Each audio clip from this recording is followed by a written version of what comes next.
Ассалаумағалейкум, құрметті көрермендер. Бүгін өте маңызды ақпарат. Жіберіп алмаңыздар, әрдайым осы ақпарат ойларыңызда болсын. Егер шуалшан бордақылап, биогум сөндірем дейтін болсаңыздар. Мысалға біз қазір шуалшанды алдық. Кейін арадан 2-3 ай өткен соң шуалшандарға азық керек болады. Азық. Мен кеше мынау OLX-ке жазып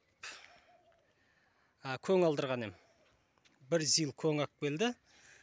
Және сонына төбеге жайып, кептіріп, келешекке азық болады деп, және де көбейту мақсатында қолданам деп алдын ала дайындық болып жатыр. Зил ақ келді, сосын төгіп неғылған соң, қай жерден алдыңыз деп сұрайым ғой, уже төгіп болған соң. Ол айтады, жаңағы бір ауылда өгіз бордақылайды екен, соның көңі дейді жаңа. Оппа деп қалдым, уже поздно. Көңді төгіп қойған. Себебі мынау бордақыға мал ұстаған кезде малға укол салады да жаңағыдай. Жаңа укол малдың қиымен бірге түседі, және шуалшандарға өте не болады? Зиян. Шуалшандарды өлтіріп жіберуі мүмкін ол укол. Сондықтан енді бүгін сақтық шараларын қолданам деп ойлап жатырмын. Жаңа азырақ нені кептіріп, бірінші алғашқыда жуға жайып, жаңағы төбе жағынан алып, бір рет жудым да, жуып, мына жақтағы бір шлакоблокты бұяққа жылжытып, мына жерде не қылдым, жаңағыдай жай дайындадым. Енді мына жақтағы шуалшан, мына жаққа өте ма, өтпей ма, жаңағы өткен жағдайда да қазір 3-4-еуін алып төбесіне салатын болам. 3 күннен кейін қараймын шуалшандардың жағдайы. Егер жаңағыдай қырылып неғып жатса, мен бұл көңді не істеймін, шуалшанға бермеймін уже. Шуалшанға бермеймін, қазір көрсетем, ол көңді не істейтінімді.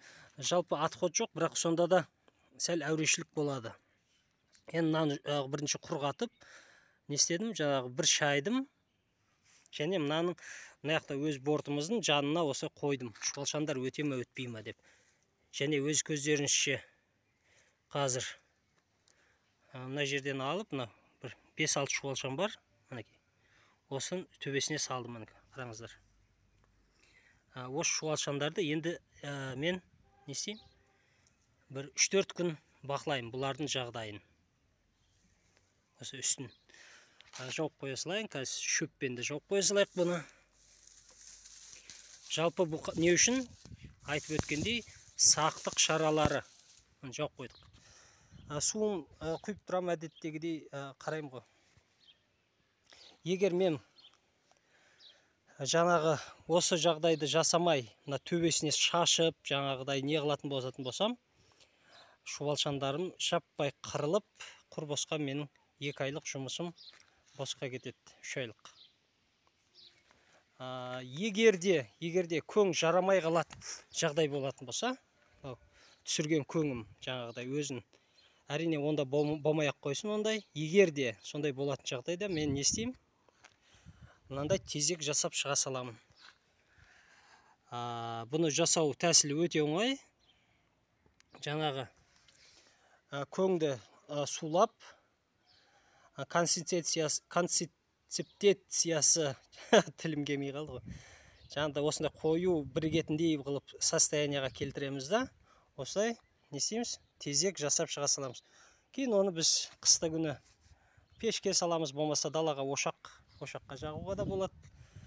Жалпы бұл көңнің несі бар, пайдасы бар. Осымен видеоны тоқтатайық.